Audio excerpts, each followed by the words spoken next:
So even though I've been criticizing the Bears through the majority of this segment, I think there are some real opportunities to get things right this week. I watched the majority of the Packers-Colts game last week where Malik Willis was able to do enough to defeat Indianapolis. I think Anthony Richardson is still getting his feet underneath him. He threw 3 picks last week. I think the Bears create at least one turnover this week, if not multiple, which should set them up in good field position for the offense. And while the Colts have the 8th best pass defense in the league, they are dead last in rushing defense. If there's ever a time to establish the running game, to take the pressure off Caleb Williams, this is the week. Go into the game with the mentality that you're going to run the ball down their throats and beat the snot out of them for 4 quarters. We need to see some aggression. We need to see some dogs out there on Sunday. The offensive line and the offense as a whole has been getting clowned all week, so go out there and make a statement on Sunday against the Colts, and let's get this thing back to 2-1 and get one in the win column.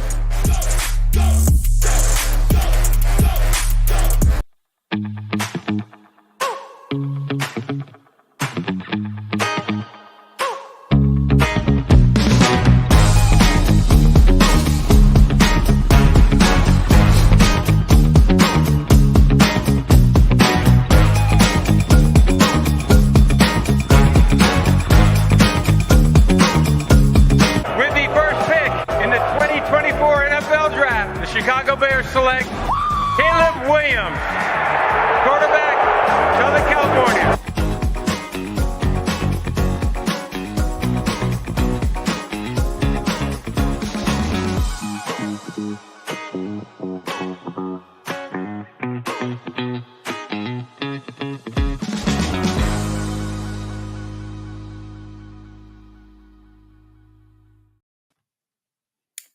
What's up, fans? Good to see everybody here tonight. As usual, we're back with the Willis Twin Towers podcast.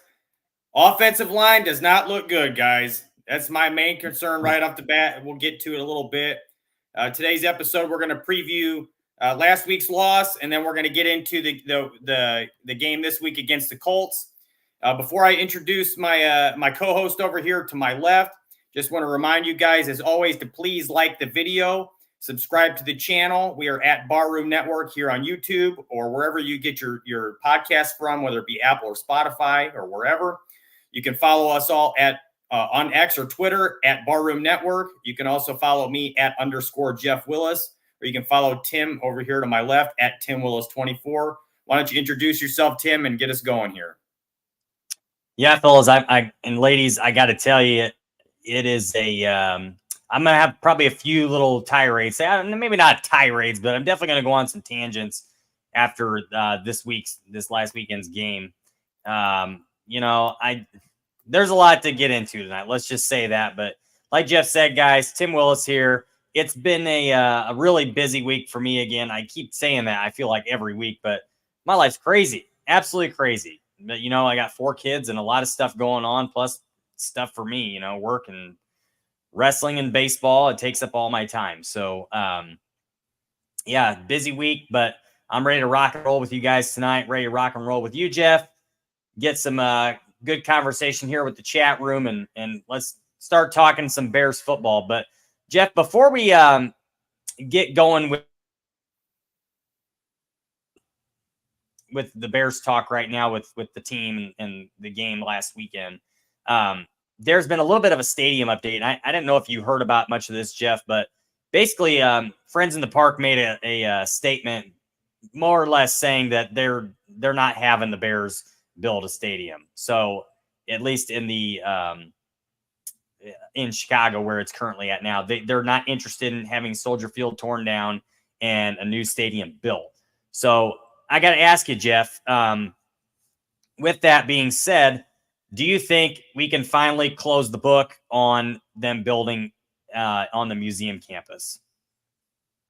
Well, I have a couple thoughts in that regard. So first of all, I don't think the Bears really care what the Friends of the Park think. If they want to build a stadium in Chicago and they get the funding to do it, they're going to do it. Well, that's easy to say, but they have control of that land. Yeah. Well, hang on. Yes, but here's what I'm saying. Here's my point of the whole matter, though, is I've always felt since the beginning, when Kevin Warren came in and started talking about the focus being on the lakefront, building the stadium in Chicago now, after purchasing that property in Arlington Heights, in my opinion, this whole thing has been a negotiating ploy the entire time. He's not going to say, well, we still kind of want to do the Arlington Heights thing, but right now we're kind of looking at the stadium here in the lakefront. No, it's going to be all in because he wants to get as much of a, I don't know what the word is I'm looking for here, but the negotiating tactic is going to be more successful if you lead them to believe that the other location is not the option anymore. It's all about being in Chicago.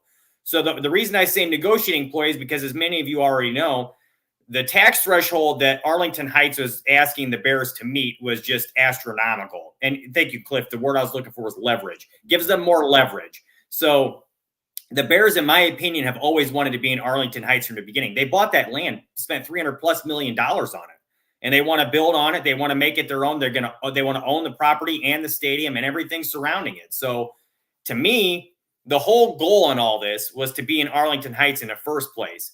Now, again, as I said before, I don't think the Bears really care what the Friends of the Park have to say about this. If it gets voted in to where they're going to get taxpayer dollars to build a stadium there's not much they can do about it.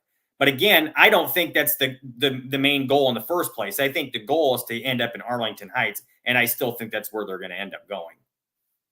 Yeah, I agree with you. Since the beginning, we've been saying that we do believe that this is just a negotiating tactic to drop those taxes down that Arlington Heights is trying to present the Bears with. And to go along with that, I do truly believe that there was certainly interest in Kevin Warren's part, if not more than interest, like that's something he truly wanted to do, was build on the museum campus, because he's talked many times about how much he loves the skyscrapers and the cranes and the area of Chicago and downtown. He loves the area. So I have no doubt in my mind that is something that he was interested in. But again, I do believe truly that this all along has been a negotiating tactic to get those taxes to go down. And let's be frank here. It's certainly a better opportunity to build on or in Arlington Heights. I can't want to say Harlington. In Arlington Heights, just as you said, Jeff, it's certainly something that offers a much broader industrialization to it. They can do a whole lot more with it than they could with the museum campus. So, and we've touched on all those things before, so I'm not going to get into what all those things are right now. But I certainly agree, Jeff. That is definitely the better option right now. And like you said, they did put $300 and something million into the land. They're not just going to let it go. So I agree. I go ahead. I was going to say, especially considering the fact that they've already bulldozed everything and tore down everything that was there. They're not going to spend all that money as well. To do that. Right. They're not going to spend all that money to do that if they don't plan to do something with that property. I mean, what are they going to do? Tear it all down after they purchase it and then go out and sell the property? No, they want to build their stadium there. So again, I just think it's all a negotiating tactic to gain leverage. And, to me, it's kind of obvious, and it's got to be kind of obvious to the people in Chicago as well, that that's the goal here. But Warren keeps coming out and saying, our focus right now is on a museum campus. And again, what else do you expect him to say? He's not going to say, well, we kind of want to do that, but we also have this property in Arlington Heights. He's going to gain as much leverage as he possibly can. Right. So as soon as he says we could be going somewhere else or we could be going to Arlington, he's going to lose his leverage with Arlington Heights. So right. Absolutely, that's what he's trying to do. And Cliff makes a great point here that these negotiations are why Warren was hired. I mean, I totally agree with that. He's got business sense. The guy's got a Juris Doctorate from Notre Dame. He's a smart individual. This guy is not. He's been around the block. He worked with the Vikings when they built their stadium, and it's one of the better stadiums in the entire league. He was the Big Ten commissioner. He knows what he's doing. He's a smart individual, and the reason he's operating the way he is, there's a reason behind it, clearly. So you got to think big picture here. That's his goal, in my opinion. So we'll have to wait and see. But I still think that the end goal is to be in Arlington Heights. So anyways, moving along. Let's kind of talk about this game against the Texans, because there was some good and there was some bad, in my opinion. So before I get into the offensive line, which to me is, if you guys remember us talking about this, I've said this many, many times on this show in the past couple months. If there were two areas of concern on this roster that I had some issues with, that I had some worries about, it was the defensive line and the offensive line, whether they had enough depth or whether they were good enough to hold up. Now, the defensive line has been pretty good. They've actually gotten a decent amount of pressure, and I was a little, I don't want to say surprised by that, but I'm glad to see that that's the case, because there were a little bit of concern there from me, or was a little concern there for me. Now, that being said, the offensive line has been, I don't want to say terrible, but I mean damn near. It has, and really across the league, the offensive line play has not been very good. I'm going to stop you right there. It has been awful. It's 100% been terrible. All across the line. It's not just one guy. It's not just tackle, guard, center. It's everybody. Some worse than others, but it's all across the line. Darnell Wright maybe being the one exception, but he was pretty good too. He got worked a couple times Yes. against Houston too. And I was just going to say, in the first game, the tackles I felt like held up pretty well, and our interior O-line got torched. But in this last game, I mean, everybody was getting beat. I mean, Darnell Wright, one of the most crucial plays of the game, late in the game, was the last drive. They had just gotten a first down. They were right around midfield, and he just absolutely whiffed on Danielle Hunter, who made him look dumb on a pass rush play and just destroyed Caleb on it. So that kind of stuff is like, they've got to get that stuff cleaned up. And, obviously it's early in the season. It's only the second week of the year, last week. So we're going into week 3 now. But, this is why people keep talking about getting these guys more reps in pads, either in training camp or in the preseason, because they're not ready to go. They can't even handle simple stunts right now. They're having terrible difficulty communicating with who needs to pick up who. And really, to me, from what I understand, this is something that should not be that complicated. It should not be that complicated to pass off stunts. Now, that being said, Houston has a damn good defensive line, and obviously Tennessee had a pretty good defensive interior themselves. So this is, I don't want to make excuses on that front, but at the same time, they have got to do a better job with picking these blitzes up, picking up these stunts, picking up these games. Because I'm telling you what, if they can't get it figured out within the next couple of weeks, it's going to be a really long season. As many other people have said on different shows and podcasts and on the radio and whatnot, Caleb is not going to hold up for an entire season if he keeps getting hit like that. He got sacked 7 times. 7 times. He's been sacked 9 times in 2 weeks. That is not sustainable. You've got to keep your quarterback upright. If you guys remember, back in training camp, Montez Sweat got in a heap of trouble with Eberflus for putting his hands on Caleb. Can you imagine how he's feeling getting sacked 9 times in 2 weeks? We can't have that. You cannot protect your quarterback like that. You can't keep him. You cannot keep him injury free. You can't keep him in the game. You can't keep him for the season if you can't protect him. And Courtney Cronin made a really good point this week. She said, if this continues, he's going to be done by week 6 or 7 this year. Like, you cannot keep letting him get murdered like he is right now. Absolutely. If he's getting sacked 7 times a game, he ain't even going to last that long. Yeah. Because that's just insane. And one thing I want to say is, one thing he did show me, which I was already pretty sure this was the case in the first place, but Caleb Williams is a tough son of a bitch, man. He took a lot of hits and some big hits, and he just got right back up. So again, it's not sustainable. Hold on. Here's my thing too. Everybody keeps saying, well, Justin Fields is a tough SOB. Oh, Caleb Williams is a tough SOB. At what point do we stop going back to that and saying, you know what? Yeah, our guy's tough. He can take it. Absolutely not. At some point in time, you have to do something to protect your quarterback. Well, Justin I agree. Fields had no chance to be a franchise quarterback because he was never taken care of by his O-line. And we're doing the same freaking thing with Caleb Williams in his second start. Sorry. I do agree, but I think 2 things can be true at the same time in that regard. Yes, 100%, they've got to correct the issues there up front and making sure they protect him. But at the same time, they are tough guys to be able to take those kinds of hits and get back up and be okay, and stay on the field and not let it rattle them and shake them, which you can make an argument, though, that there were instances where these guys have been rattled a little bit, especially Justin in the past. And this week, and even some last week, to me, this is not just our quarterbacks. This is quarterbacks across the league, okay? When you're getting pressured constantly like this, when there's pressure in your face every single time you drop back, and I believe the statistic last week was 36 out of 44 dropbacks he was pressured, which is absolutely insane. No, that's the case, there was one pass play he was not pressured on. One. I'm talking about total drop back.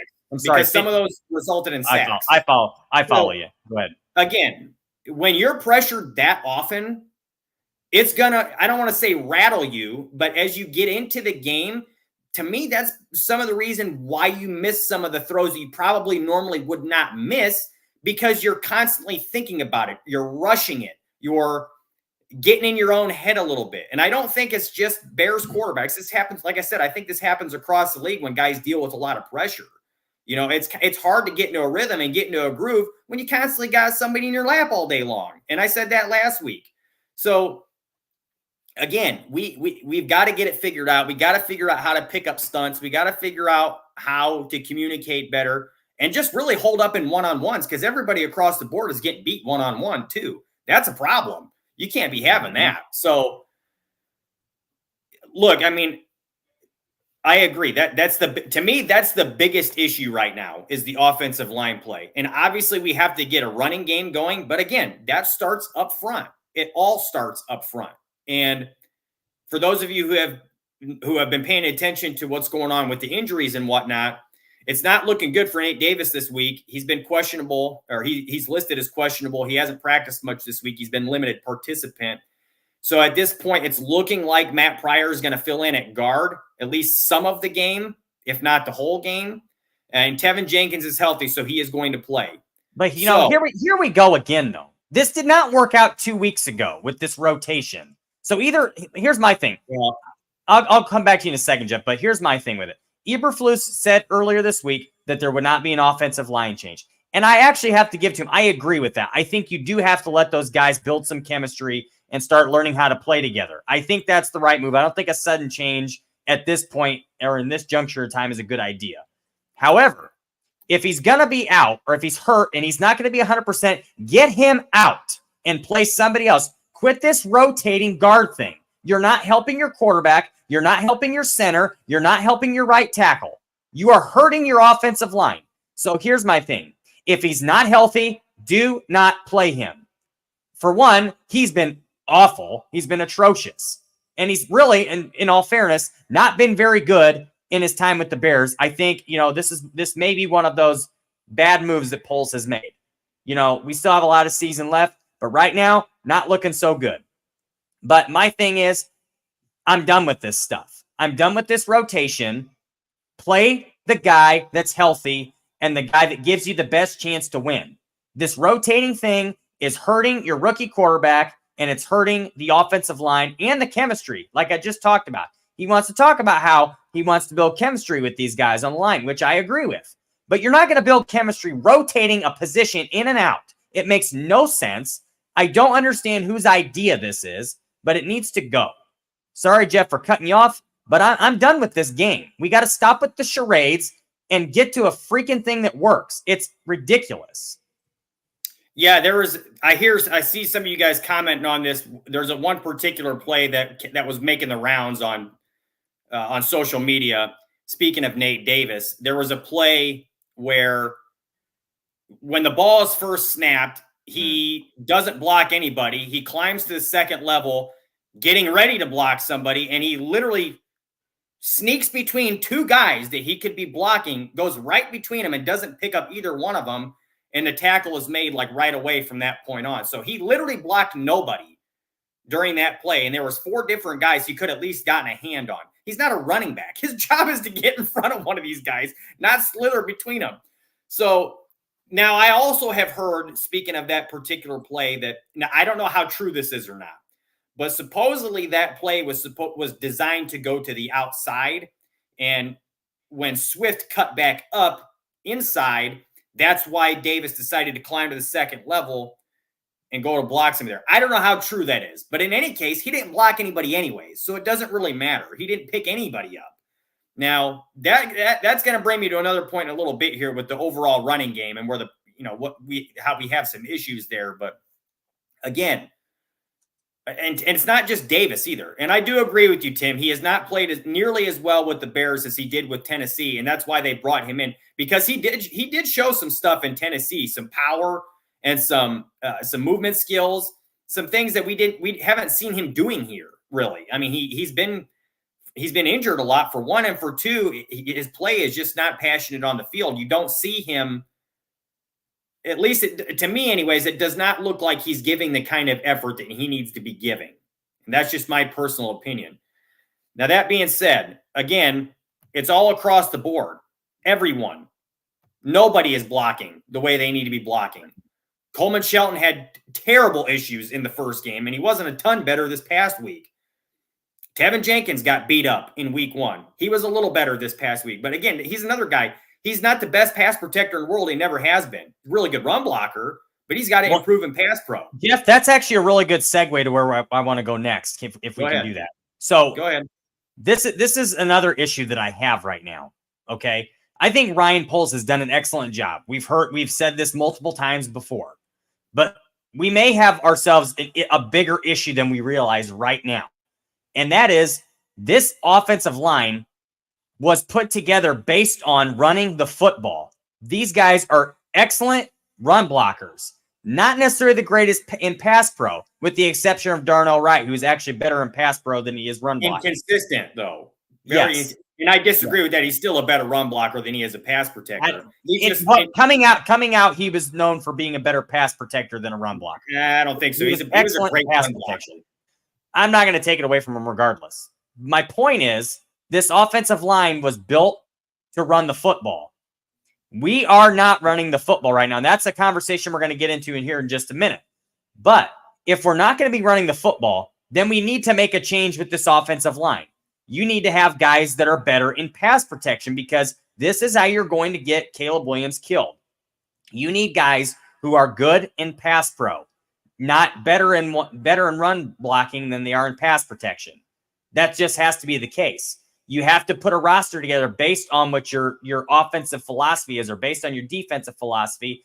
And of course, you also have to make adjustments to your philosophy to play to players' strengths. So this goes both ways. But that's why I want to get into this running game now. I know this is actually a good time to transition into this, Jeff. We talked about the O-line, how poorly they're blocking. That's run blocking and pass protection. So now in the run game, this is something that absolutely must improve. And if you want my honest opinion on this, there's two people truly at fault for this. Well, I don't want to say it's actually really one person. I don't want to blame the other one. It's not really his fault. But Shane Waldron has got to get the run game established. And to do so, for one, you need to mix it up with your running backs, because let's face reality, DeAndre Swift cannot run the ball inside the tackles for the life of him. Hold that thought. Because speaking of which, Travis Homer is out this week. I don't know if you guys heard about that. So Roschon, in my opinion, at least I would expect this to be the case. He's obviously going to be active, but I would anticipate seeing him get some offensive snaps finally, and probably be the third down pass pro back at the very least. So, and I think he should be getting some carries anyways, because he can pick up some tough yards for you. Well, go ahead, Tim. And I was just going to say that we've got to mix it up with our running backs, number one. And so, yes, hopefully Roschon gets some carries this week. But number two, you got to move the line to where your players' strengths are. So, yes, DeAndre Swift is very good on those outside zone runs. Number one, we got to stop trying to run him inside the tackles. He's not good there. Number two, if you are going to run him to the outside, you have to set up the blocking that way. And to me, so far, it does not look like we have done that. It's kind of been, well, I don't know. It's been sloppy at best. Let's just say that. My other issue is Swift he lacks the vision to cut. He lacks vision in the running game. And I say it like this for this reason. There's a play, Aldo actually has a clip of this. I'll see if he can play it while I'm talking here. There's a clip, and it's DeAndre Swift running to the left behind Braxton Jones. And if you watch this play unfold, you can see here's Braxton, number 70 on the outside. He actually moves his guy to where he's supposed to move him, right here. Now, if you can see, although if you can rewind it just for a second, you can see there is a crease, a little seam here right to the inside of Braxton Jones that DeAndre Swift could run through. But it's small, but it's right there. You can see it. But instead, he keeps continuing to the outside, and he gets blown up for a loss. Now, is this on Braxton? Does he get beat a little bit? Yes, and it's run blocking. You should be able to move the guy in front of you. But at the same time, when you have a little bit of a gap right there, that's a big – now, it gets closed up, but right here now you can see there's a hole on Tevin Jenkins' side. So regardless, the protection was to move slightly, it looks like, but you have a hole there. But he's trying to run outside. Yeah, I think he's just relying on his speed a lot. Now, this is why I would say this. DeAndre Swift has never really been known as like a pure running back where he's really, really, really good in the run game. He's just a dynamic weapon, and he's good with the football in his hands. To me, this is where you can implement Khalil Herbert. This guy has excellent vision. He finds ways to find holes, and he explodes through them, and you get big chunk gains. He's a home run threat every time he touches the football. Yeah. Well, he is, because now I will say it like this. He typically does not lose yardage unless he gets blown up in the backfield, which not again, a home run threat, though. Well, big play threat. Does that make you feel better? He maybe not scoring a touchdown every single time. I don't even know if I would say that. I would just say he's definitely going to get you. He's going to get you tougher yards in Swift. With he's just stronger. He's a more powerful back. So here's what I'll say about this whole thing. So in regards to that last play, now I don't know this because I'm not drawing up the plays, but my guess would be that the play was designed to go to the outside, and that's why Swift started heading that way. That being said, there clearly is a crease there on either side. He could have gone between Braxton and Tevin, or he could have gone to Tevin's right. And in my opinion, that's just a little bit of a lack of patience there, more so than vision. He kind of got to wait it out a little bit there. But again, that is part of vision. He's not seeing it because he doesn't have the patience to see it. And again, though, you got to remember that the blocking hasn't been good for 2 weeks, though, either. So, I mean, these guys could be getting in their own heads a little bit. Now, that's not an excuse. You still got to be able to make the plays. And again, I don't know what the design is here, if it's supposed to go outside or not.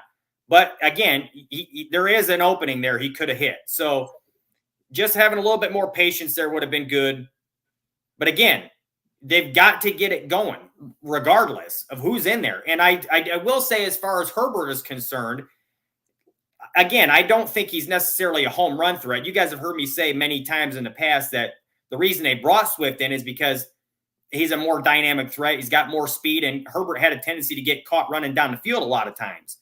So he will get you those tough yardage situations. So he'll maybe not like Roschon would, where, if you need a yard or two, you can count on him to like really push the pile forward. But he does have good vision and really good burst. And if there is a hole, he's going to hit it hard, and he's going to get you some yardage there. So that is the one thing that's been kind of mind-boggling to me about the way the running game has been going. I understand they paid Swift a lot of money and they want to get him involved, but you have two other capable running backs on the roster who have shown that they can run the football. Roschon is never going to be a 5 yards a carry type of runner. We know that. But he's going to get, like I said, he's going to get you some tough yardage. So why we're not seeing – now, again, he's been hurt. So, and we've heard him talk about they want to ramp him up and get him involved that way, and that's fine. But again, 6 snaps for Herbert last week, I think it was. It wasn't much more than that, if at all, in the first game. So why are we not getting these guys involved more? I don't understand why it's the only person who's getting handoffs is Swift. Now, again, he's a dynamic guy. You paid him a lot of money. You want to get him the ball. Fine. But you can mix and match. The NFL has shown in the past several years now, we can do this running back by committee thing and be pretty damn successful with it. And though, here's another thing, too, is in the Waldron's press conference yesterday, he was talking about the usage of the running backs, and somebody had asked him about why they're not getting as much. Jeff Aldo has a clip of this that he can play.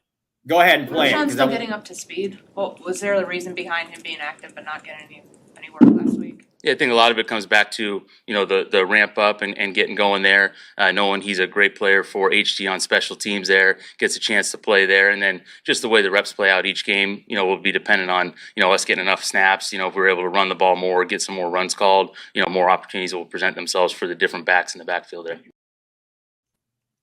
Okay, so here's my concern on this.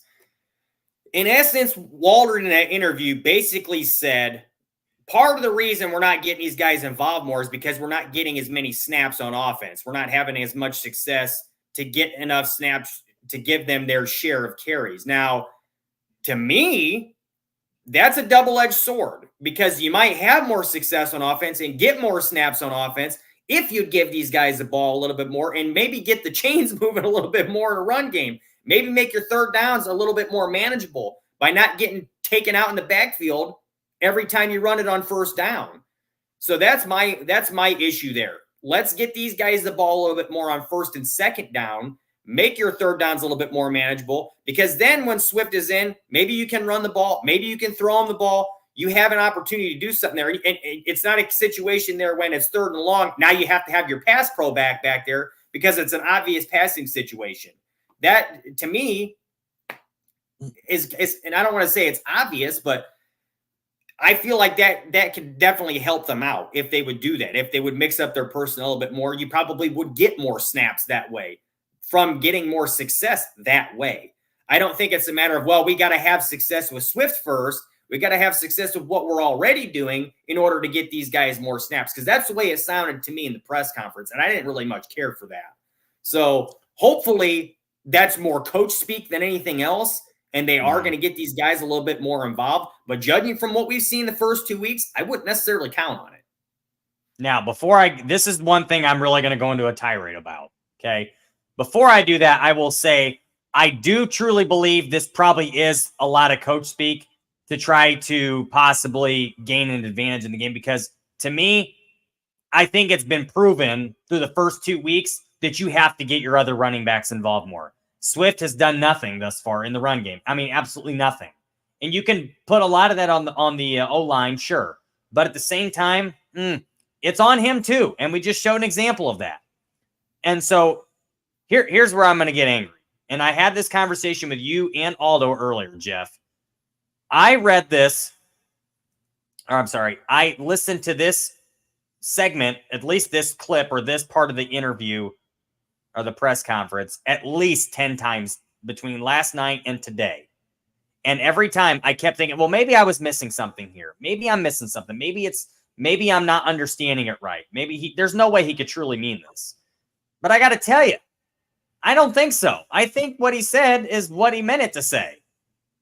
Basically saying, like you said, we're going to give the guys more opportunities when we get more opportunities. But like I said, at some point, you have got to give these guys an opportunity to maybe give yourselves more opportunities. Like you said, it's a double-edged sword. Obviously, what you're doing right now is not working. You're not getting more reps on offense. You're not giving Caleb the ball in better situations. You're trying to throw the ball every freaking down. And when you're not throwing the ball, you're running it to the outside or trying to run DeAndre Swift to the inside where he's not doing anything.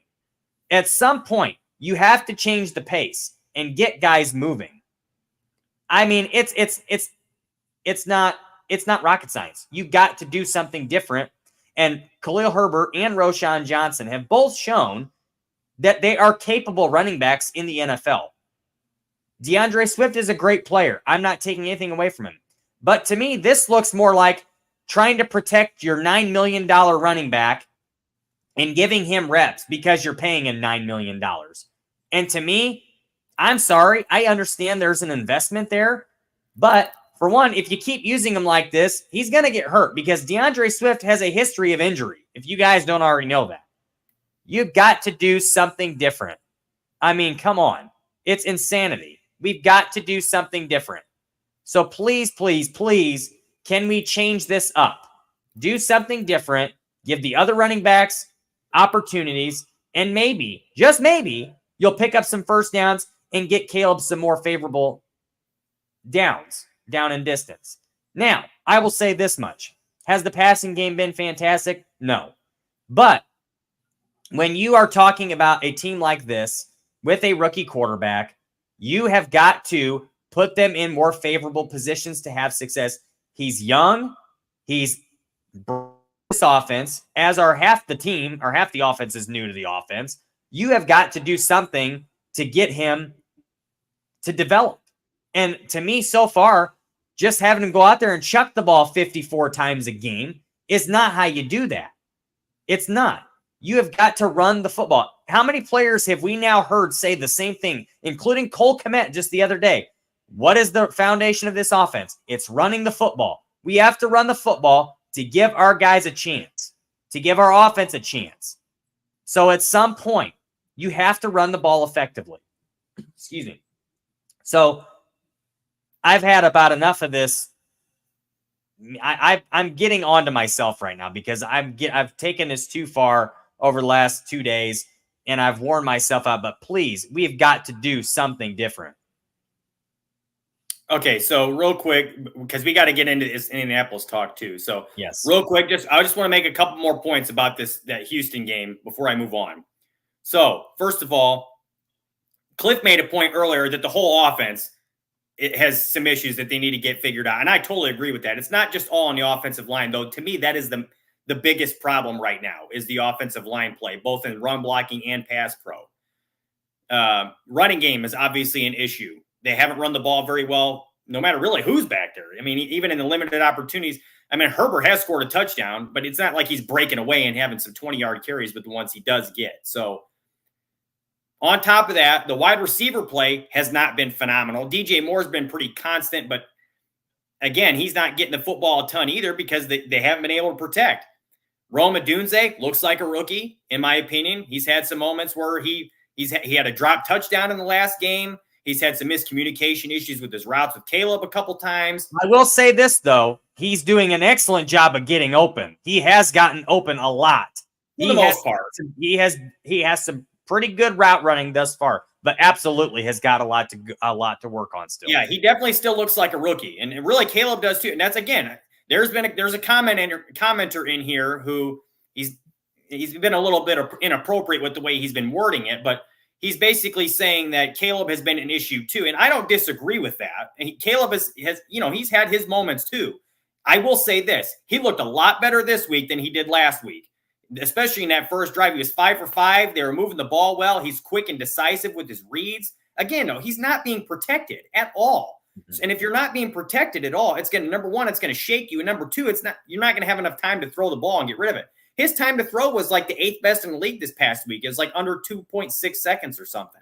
Well, and so really quickly to cut you off, Jeff, DeMeco Ryans is not known for blitzing. He blitzed over 40% of the time because he knew that he was going to get to the quarterback because the O-line wasn't holding up. And we're not talking rushing 6-7 guys. He's rushing 5. He's sending one guy on a blitz, and they're picking it up every time. Yeah, well, and again, no, it's like, everybody knows who's been watching him play so far that the offensive line is an issue. So, yeah, why wouldn't you send the pressure knowing that they're not going to be able to pick it up? Or at least you're guessing they're not going to be able to pick it up. And sure as shit, they haven't been able to pick it up. Mm-hmm. So, to me, again, that's why I keep saying that's the biggest problem is the O-line play. They've got to get that figured out. But the run game's got to get going. Caleb missed a couple throws too. He had a couple more overshot throws in that game that he probably should have connected on. He's had a couple of touchdown passes that were dropped by Keenan and Roman the past couple weeks, but he's had a couple deep shots he's missed on. I think he's like 0 for 11 or something on passes that are beyond 20 yards down the field, that is not like him from if you watched any of his college tape. So I think that will get corrected. But again, to me, that kind of ties in with the protection. Like, is he getting a little antsy because he's not being protected? Is that why his base isn't clean and perfect every time he gets ready to throw those balls? So again, it's an offensive issue that has not gotten figured out yet. And Tim, you made a point. We were talking about this earlier outside the show that maybe this offense is a little more different than the Shanahan style offense they played under last year, to the point where they're having some issues acclimating. That could be. Waldron's going to do things different because he's not just under the Shanahan umbrella. He's been under a multitude of different coaches and learned a lot of different things. He was a graduate assistant with Charlie Weiss at Notre Dame. So, I mean, this is a guy who's been around the block and seen a lot of different styles of offense. So I think he's kind of fitting them all together. Maybe it is a little bit more of a transition than we had expected it to be for these guys. Hopefully, if that's the case, it gets corrected sooner than later. As we all know, defenses do start early in the season a little further ahead of offenses. That's just the way it is historically. So, well, it just seems to me like that has to be the case because even the veterans are struggling finding their assignments and knowing what they are. It's kind of an obvious point. I agree. And to me, that's a part of it. But again, the offensive line play is the biggest issue here. If they don't get that figured out, which as of right now, it's very concerning. If they don't get some stability there, none of the other shit's going to matter because they're not going to be able to move the football without, competent offensive line play. So that's just my thoughts on that. And again, the last thing I want to say is the defense played great again, kept them in the football game. There was at the end of the very end of the game, it looked like Houston was getting ready to punch the ball in and go up by 2 scores and effectively end the game right then and there. And Andrew Billings gets his helmet on a football on a double team, mind you, knocks the ball free, and the Bears get the ball back with a chance to win the football game. So the defense is keeping them in these games. They're giving them a chance to win. The offense has got to take hold and get it done. At least do their part. And I'm hoping that happens sooner than later because they can't just rely on their defense to win them football games every week. It's going to be a long season doing that. If you want to be a playoff team, you got to have some competency from your offense. So that's just my thoughts on that. And again, I don't want to spend any more time on it because we really got to preview Indianapolis here. So, well, I want to make one more point to that really quickly. And I think there's been a little bit of fair criticism when it comes to Ryan Poles and how he's assembled this roster. I agree with that. As much as we have praised him on this show over and over and over again, and I do believe he has done an excellent job assembling this roster, there is an argument to be had that maybe he did do it backwards. He should have made sure the offensive line was stable. We'll just say that. A more stable offensive line than it is. And, we talked about this before the draft, Jeff. We both loved Joe Alt. And to me, I know we said we don't necessarily, there's a lot of people that said Braxton Jones, they think is still the left tackle here. To be honest, this is year 3. I'm not seeing a massive jump yet or even a big jump. It's kind of still the same thing. He's still struggling with the power rush. So, an argument can be made that, maybe we should have shored that up first. And Joe Alt, by the way, having an excellent rookie season to start already. That offense in LA, that run game is ridiculous. They are destroying everybody with the run game. So, and they're 2-0, guys. The Chargers are 2-0 with Harbaugh. And we're not going to go down the Harbaugh road. That's another conversation that doesn't need to be happening right now.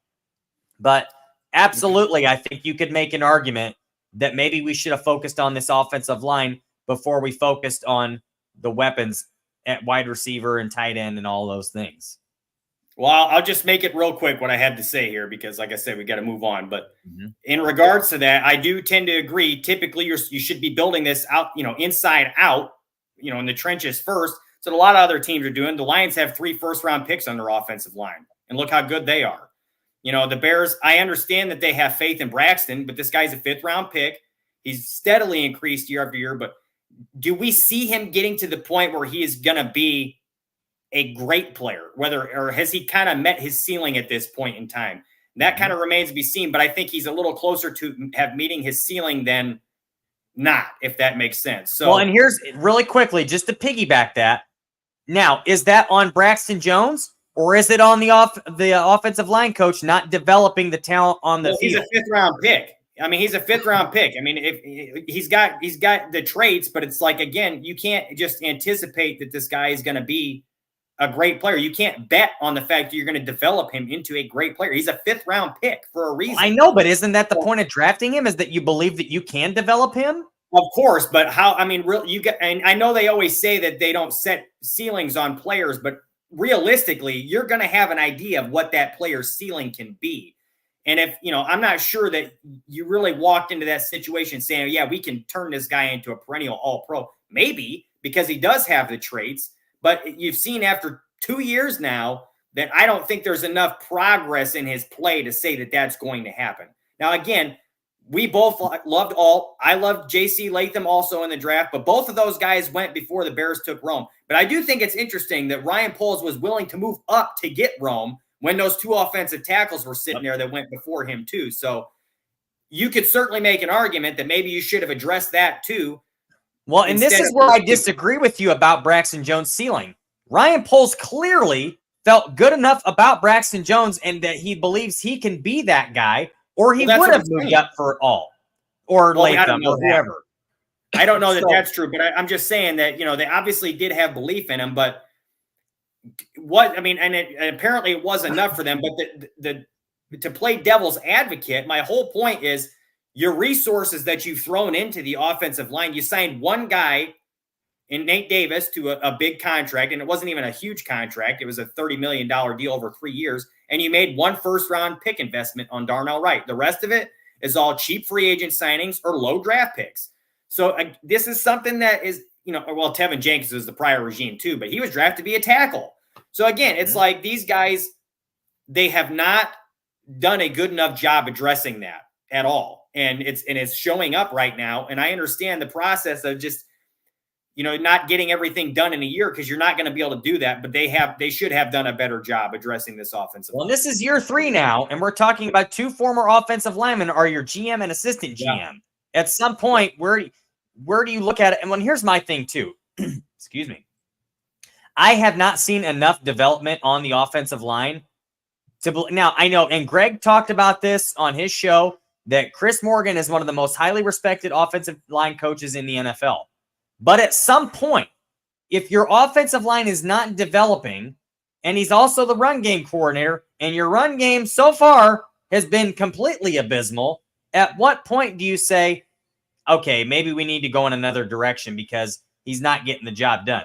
And this is where I was scratching my head in the offseason when they said, before even hiring an offensive coordinator or even interviewing offensive coordinators, that Chris Morgan was going to stay as the offensive line coach. Excuse me. Why wouldn't you allow your offensive coordinator to pick his offensive line coach? Because maybe he could have found somebody who fits with his scheme better than Chris Morgan does. I understand it's the same scheme, but there are differences, and we're seeing it right now. And to me, with the, obviously it didn't work out because he and Nagy didn't see eye to eye. But Harry Hiestand, if you can get that guy back, that would be an excellent guy to bring in. When have we seen a better developmental offensive line coach than Harry Hiestand at the NFL level and the college level? And I bring him up, and I know that's a random thing here, but to me, the guy's not getting the job done. So far, we have not seen that. I've not seen enough development in this offensive line. Matter of fact, Nate Davis has gotten worse since he's been here. Tevin Jenkins was on the upgrade he was on an uptick until now, but he also can't stay healthy. Braxton Jones it seems like, has hit his ceiling. And Darnell Wright, who was your first-round draft pick last year, is also not playing that great right now. He's playing pretty well, probably one of the better players on the offensive line. But is he getting to that next level? Who knows if it's going to hit or not. It's not looking real good right now. I'll just say that. And don't get me started with the abysmal play at center we've had. Well, I'll just say, and we got to move on. So I'm going to make this about as quick as I possibly can.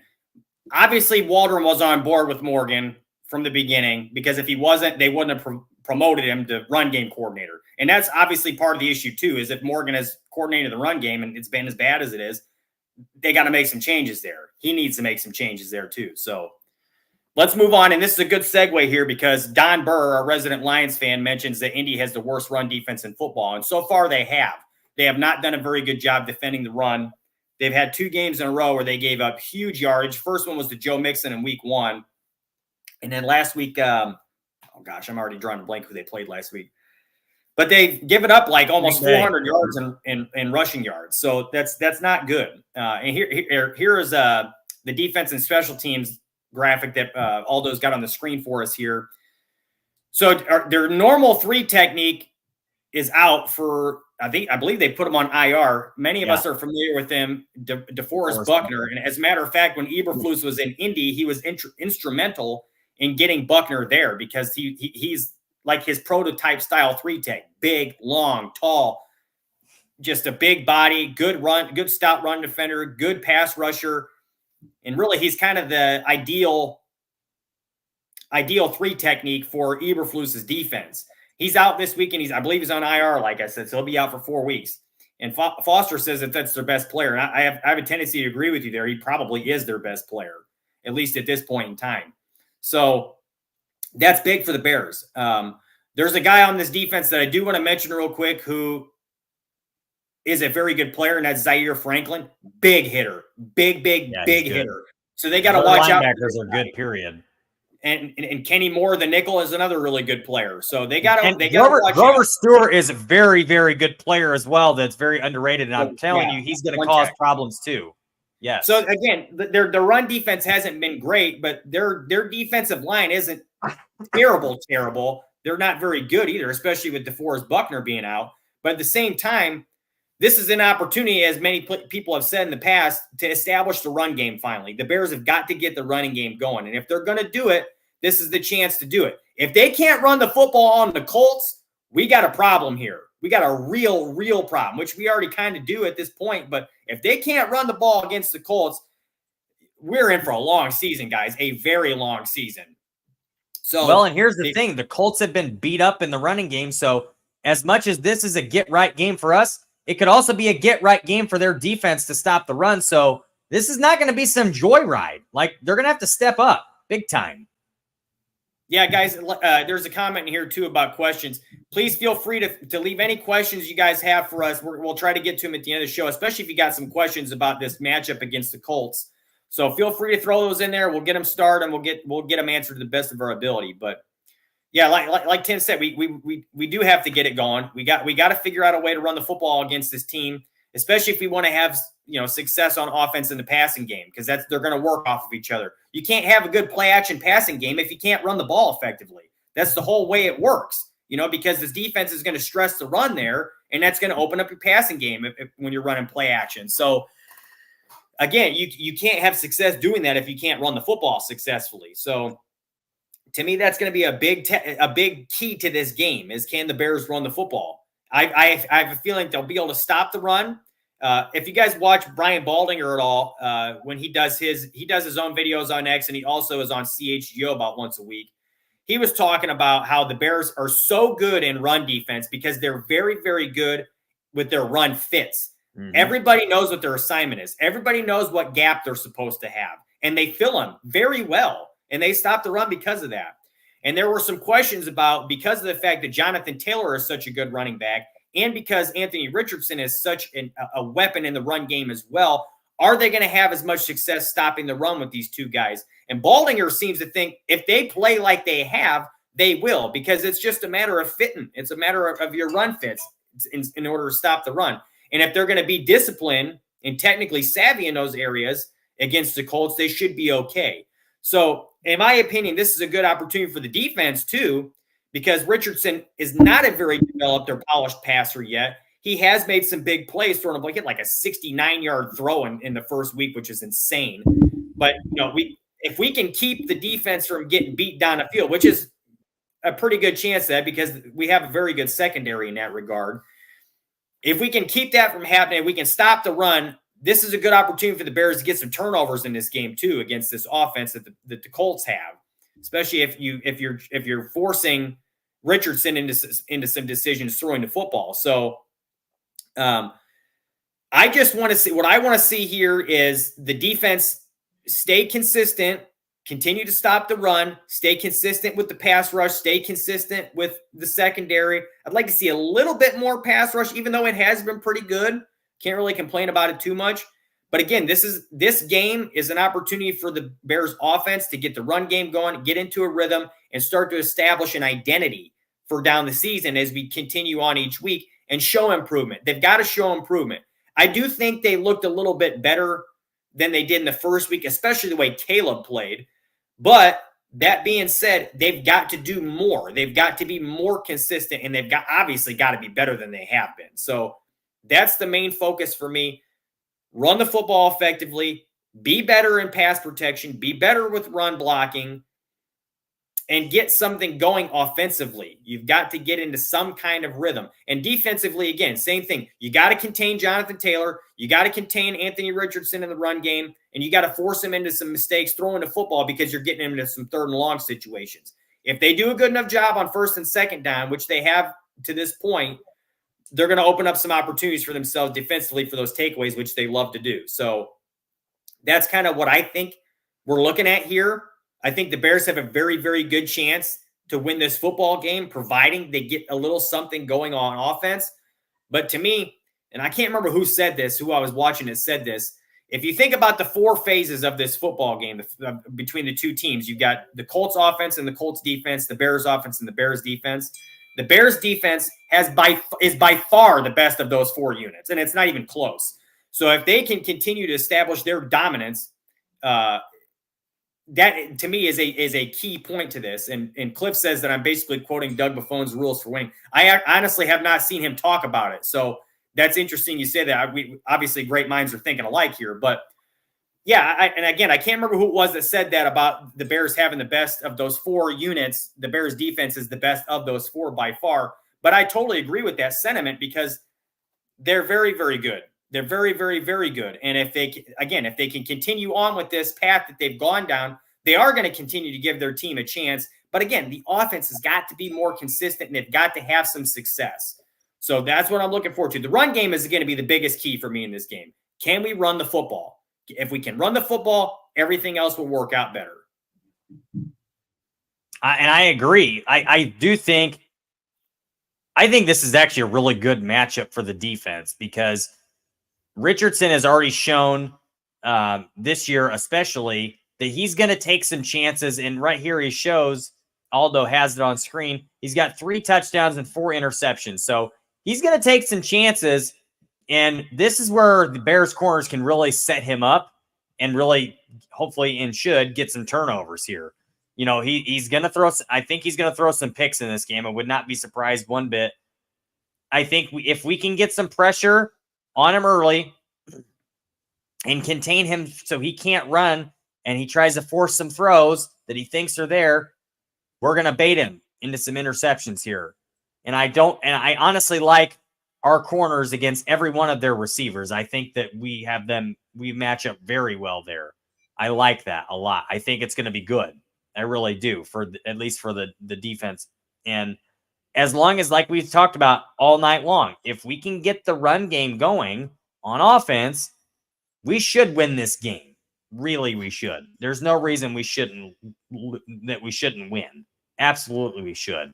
So to me, it's just got to establish the run game, keep Jonathan Taylor contained, honestly, I'm not worried about Anthony Richardson throwing the football. If we can contain him in the run game, I think this should be a Bears win, no doubt in my mind. The one thing I do want to add to that too also is, speaking of the Colts, we were talking about the pass rush with the Bears. Colts have a pretty good offensive line. Quentin Nelson's one of the best guards in the league, if not the best guard in the league.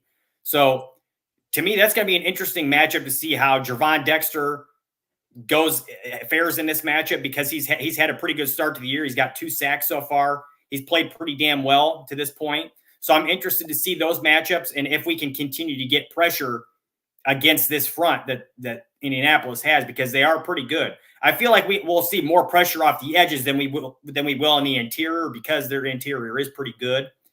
But again, it's going to be a very interesting dynamic for me to pay attention to outside of our own run game, is seeing how our defensive line plays against their offensive line, because they are pretty good. So that being said, and you know what? There's a comment in here I need to address, because there's a commenter in here that keeps making statements about Caleb and how he says that DJ Moore doesn't like him because of the body language that Moore presented. And you know, that I don't agree with that, number one. And number two, he's also talking about how James Adunze, who's Rome's dad, was posting a clip of Rome getting open. Now, that clip that he posted was not in response to Caleb Williams' inability to get him the ball. It was because there were those out there saying it was – who was it that said it now? Oh, my gosh. There was a talking head who was basically saying that Rome was not getting open. It wasn't run – Orlovsky. Orlovsky, yes.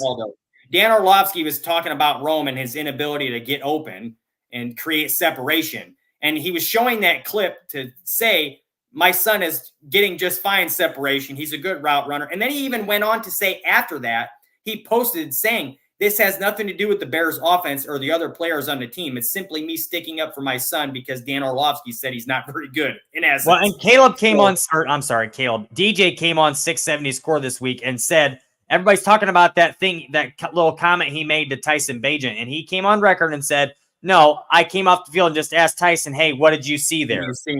Yeah, yes. What are you seeing? And not only just that, but he even took accountability during that press conference for his body language, saying, man, I shouldn't have reacted that way. We're obviously in the heat of the moment kind of thing, but I need to be better in the way I portray myself. And really, I didn't even realize I was looking that way until I saw it on the film copy, on the TV copy. So, and he took responsibility for the plays too, saying he should have made the play or he should have at least batted the ball away.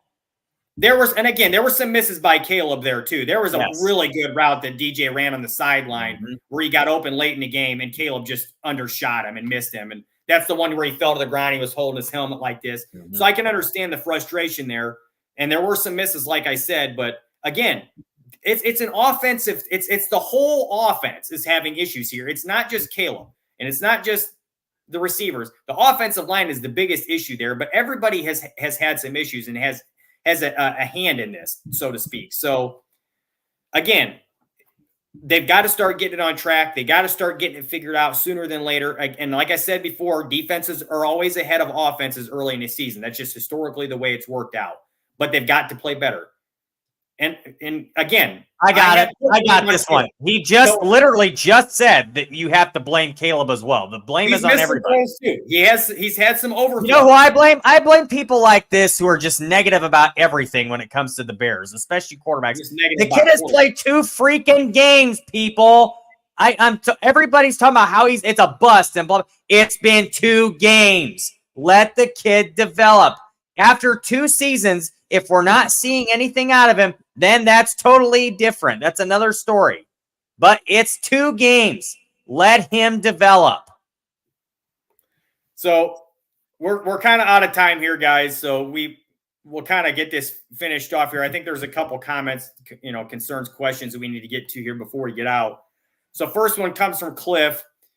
How will the Bears defense do against Richardson? And we kind of got on that a little bit. We talked about this a little bit, but I feel like as long as they can contain him in the run game, he's not really a polished passer yet. So I feel like if they can contain him in the run game and not allow him to break out and make big plays with his legs, and they're able to contain on the back end and not let people get past them in the secondary, I think they have an opportunity to not just limit him offensively, but they have an opportunity to turn the game on its head with some turnovers by intercepting a football against this guy. So that's what I'm hoping to see, and I think could happen. It all just again, it's going to depend on if they continue to stop the run as well as they have in the past. You have anything you want to add, Tim? Nope, I think you said it best there. I made my points on it just a little while ago, so in agreement. So last question, unless you guys have another one in here for us to get to. Travis wants to know if Cole Kmet will see the ball. That's, we've been kind of talking about that the past couple weeks too. We haven't said anything about it today yet, but I think it is a little concerning that, for one, his snap counts were pretty low in the first game. I think they got him in a little bit more in this last game, but I don't think it's ironic, or I don't think it's coincidence, I should say, that Gerald Everett has gotten a lot of snaps. They've been making a concerted effort to get the football into his hands. And this is a guy that played with, I was going to say, this is a guy that Shane Waldron has had play for him in the past. And that's probably a big part of it. But I don't think there's any doubt in anybody's mind that Cole Kmet's a better player than Gerald Everett. You could even make an argument he's a better overall receiver than Gerald Everett. Now, again, that's an argument you'd be making there, but he's far and away a better blocker. And they're 2 different positions, because one is an inline tight end and one is more of a U tight end. So it's a different situation. But again, still, we've got to find a way to get Cole Kmet more involved. And I agree with you, Travis. Your question was, do they get him more involved? I think they're going to start trying to get him more involved. Yes. And I think it's, he's improved so much as a receiver, and his speed, he's gotten faster on film, at least in my opinion. So they got to do a better job of getting him the football. And I think they will. And a big part of it is, again, though, they got to get the run game going. And having him in there is going to give them an opportunity to get the run game going. So you do it that way, and then it's going to open up your passing game, and it's going to give him more opportunities in the pass game too. But again, this is a personnel issue. They got to either play more 12 personnel, they have both those tight ends on the field, or when they only have one tight end on the field, to me, it really should be Kmet more so than it is ever, at least and it's probably not just to me. It's probably a lot of people that feel that way.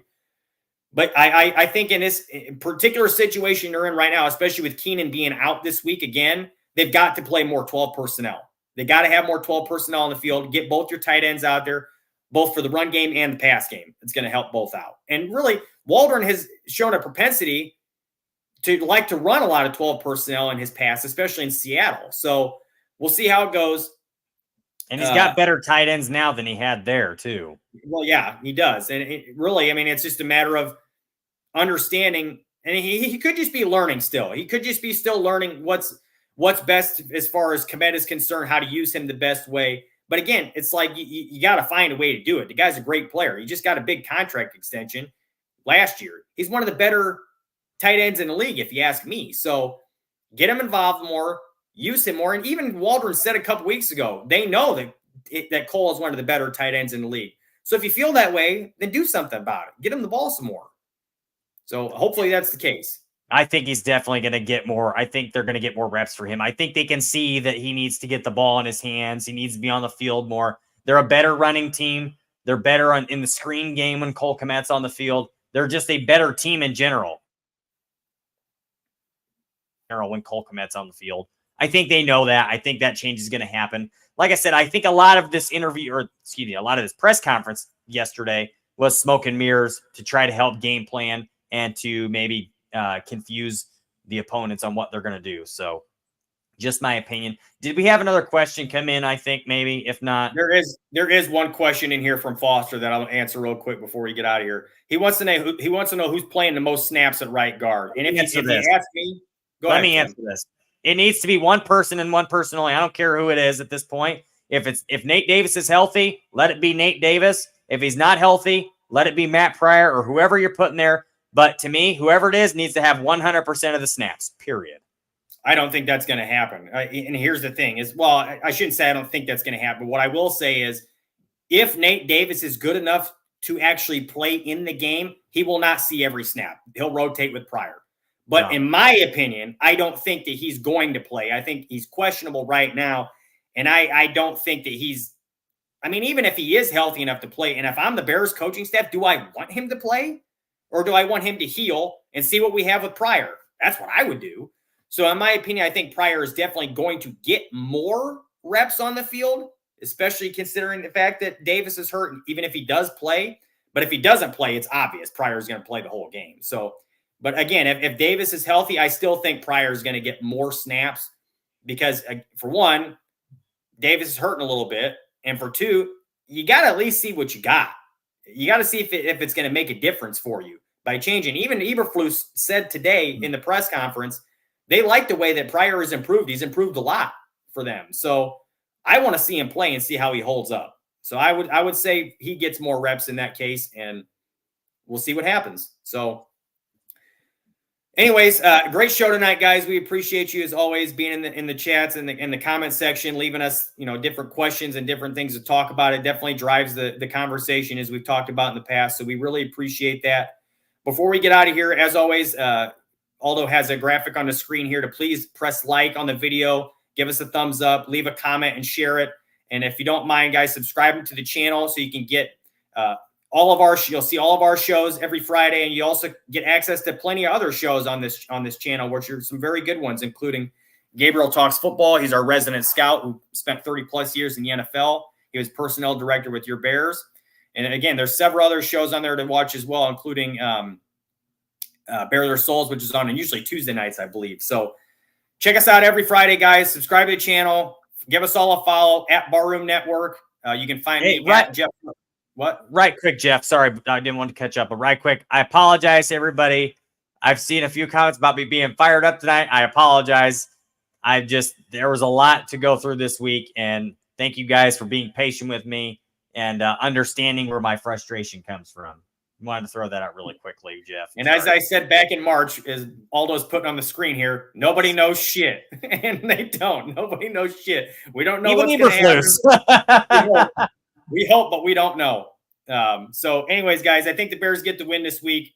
But again, like I said before, thanks for being here as always. Give us a like on the video, give us a follow us and subscribe to the channel. And again, you can follow us all at Barroom Network. I'm at _ Jeff Willis, and you can follow Tim at Tim Willis 24. Those are all on X or Twitter, whatever you want to call it. So again, guys, thanks as always. Thanks for being here, and we'll see you next week. Bear down. Yeah, Bears. The Willis Twin Towers podcast is a Barroom Network production.